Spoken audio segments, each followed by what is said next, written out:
Neighbors said this house was too quiet. Then the smell started.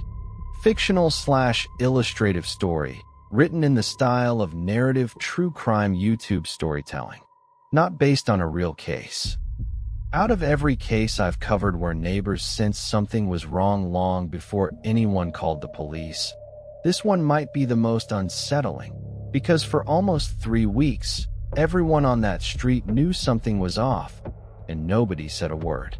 Before we get into today's story, there is a discovery later on that some of you may find disturbing, so viewer discretion is advised. Also, before we get into today's story, if you're a fan of the strange, dark, and mysterious delivered in story format, then you've come to the right place, because that's all we do, and we upload 3 to 4 times every week. And before we jump in, I need you to do something for me. I need you to enroll the like button in a community college pottery class, and when it inevitably makes a lopsided mug, I need you to display that mug on your mantle forever, no exceptions. Also, please subscribe to the channel and turn on all notifications so you don't miss any of our weekly uploads. Alright, let's get into today's story. In the fall of 2009, in a quiet cul-de-sac in a suburb outside Tulsa, Oklahoma, there lived a 58-year-old retired schoolteacher named Harold Bexley. Harold had lived in that same beige, single-story house for almost 22 years. He was, by every account, a fixture of the neighborhood, the guy who mowed his lawn in perfectly straight lines every Saturday morning, who kept a small collection of birdhouses in his backyard, and who, every October, put out the same slightly crooked plastic skeleton on his porch that his late wife, Marion, had bought decades earlier. Marion had passed away 3 years prior, and neighbors said Harold had never quite been the same since. Quieter, more withdrawn, but never unfriendly. He still waved from his driveway. He still brought his neighbors' trash cans in when they went on vacation. He was, in the words of one longtime neighbor named Patricia, just a sad, sweet old man, doing his best. So when, in early October, Harold's porch light stopped turning on at dusk the way it always had, nobody thought much of it at first.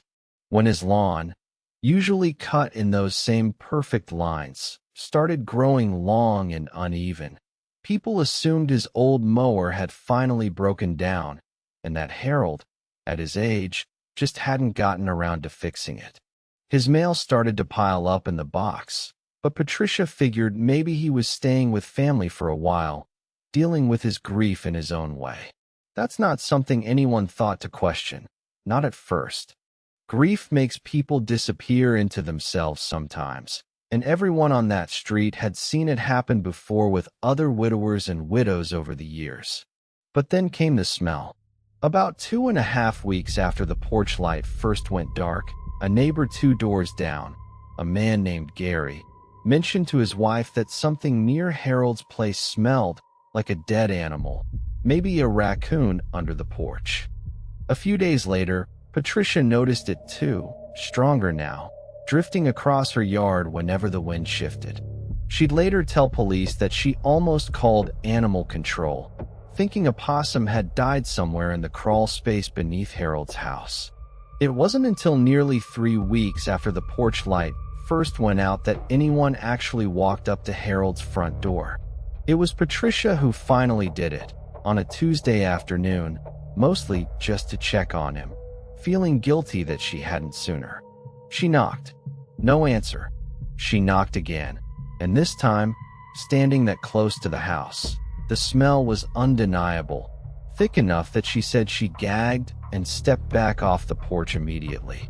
She called 911 from her own kitchen, hands shaking, already knowing, on some level, what the responding officers were going to find. Harold Bexley was found deceased inside his home, in his recliner in the living room, the television still on, tuned to a channel that had long since gone to static. The medical examiner would later determine that Harold had died of a massive heart attack, likely instantaneous, and that he had been dead for close to 3 weeks by the time he was found. Now, on its own, that's a tragedy, but it's not necessarily a mystery. An isolated older man, living alone after losing his wife, passing away quietly in his own home. It happens more often than any of us would like to think about. But it was what investigators found in the weeks that followed that turned this from a sad story into something the whole neighborhood still struggles to talk about. Going through Harold's things, his out-of-state daughter, Lauren, found a small spiral notebook tucked in his nightstand drawer. In it, in Harold's increasingly shaky handwriting, were dozens of entries over the final year of his life.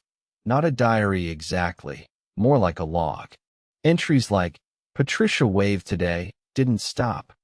Gary's kids playing in the yard again, sounded happy.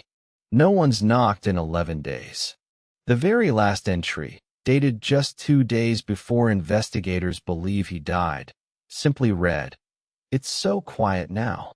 And that's when the full weight of what had happened settled over that entire street.